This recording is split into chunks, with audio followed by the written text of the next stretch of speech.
আমরা তারুণ্যের উৎসবের মাধ্যমে নতুন বাংলাদেশ গড়ার এই সরকারের যেই লক্ষ্য এবং সেখানে তরুণদের যে কন্ট্রিবিউশন রাখার সুযোগ আছে সেটাকে বারবার বাংলাদেশ তথা পৃথিবীর সামনে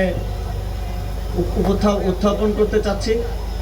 আপনারা জানেন জুলাই গণঅভ্যুত্থানে তরুণরাই এই গণঅভ্যুত্থানের চালিকা শক্তি ছিল এবং গণঅভ্যুত্থান পরবর্তী বাংলাদেশ বিনির্মাণে এখন পর্যন্ত সবচেয়ে বেশি অবদান রেখে যাচ্ছে তরুণরা। ফ্যাসিবাদী শক্তির আবার পুনরুত্থানের সকল ধরনের ষড়যন্ত্রকে নস্যাৎ করার জন্য তরুণরা এখনও সচেষ্ট আছে এবং এই তরুণরা সচেষ্ট থাকলেই বাংলাদেশ আর কখনো পথ হারাবে না বলে আমরা বিশ্বাস করি। আপনারা দেখেছেন গতকাল আমরা সেই আয়নাঘর, যে আয়নাঘর নিয়ে আমরা নানা ধরনের রহস্য, নানা ধরনের কথা শুনতাম, সেটা সর্বশেষ আমরা নিজেরা ভিজিট করে সেখানকার বাস্তবতা দেখার সুযোগ পেয়েছি এবং বিশ্ববাসীকে দেখানোর সুযোগ পেয়েছি। আমিও 4 দিনের জন্য সেখানে ছিলাম, কিন্তু আমি জানতাম না যে আসলে আমি সেখানে ছিলাম কিনা, কারণ সেখানে শুধুমাত্র রুমের ভেতর ছাড়া আর কোথাও আমার চোখ খোলা হয়নি।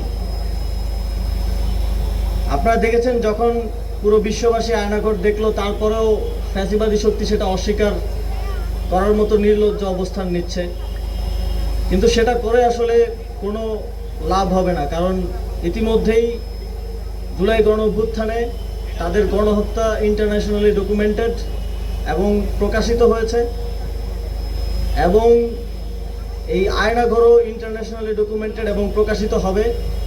ফলে জাতীয় এবং আন্তর্জাতিকভাবে একটি ফ্যাসিবাদী গণহত্যাকারী শক্তি যারা গুম খুনের মাধ্যমে ক্ষমতায় টিকেছিল,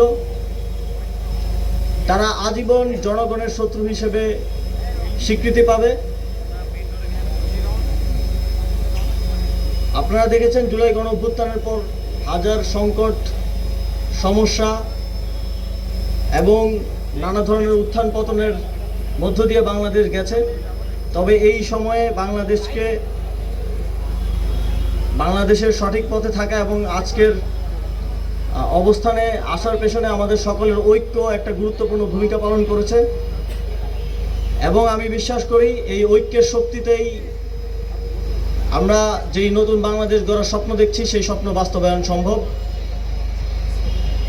এবং এই মৃত্যুঞ্জয়ী তারুণ্য যারা জুলাই গণঅভ্যুত্থানে তাদের জীবন দেওয়ার প্রত্যয় নিয়ে রাজপথে নেমে এসেছিল, তারা নতুন বাংলাদেশ গড়ার প্রত্যয়ে এখন বিভিন্নভাবে কাজ করে যাচ্ছে, কন্ট্রিবিউশন করছে। এই তারুণ্য যতদিন সঠিক পথে থাকবে আমরা একটি আদর্শ বাংলাদেশ গড়ার ক্ষেত্রে আশাবাদী এবং এদেশের জনগণ দীর্ঘমেয়াদী এই গণঅভ্যুত্থানের সুফল ভোগ করতে পারবে বলে বিশ্বাস করি।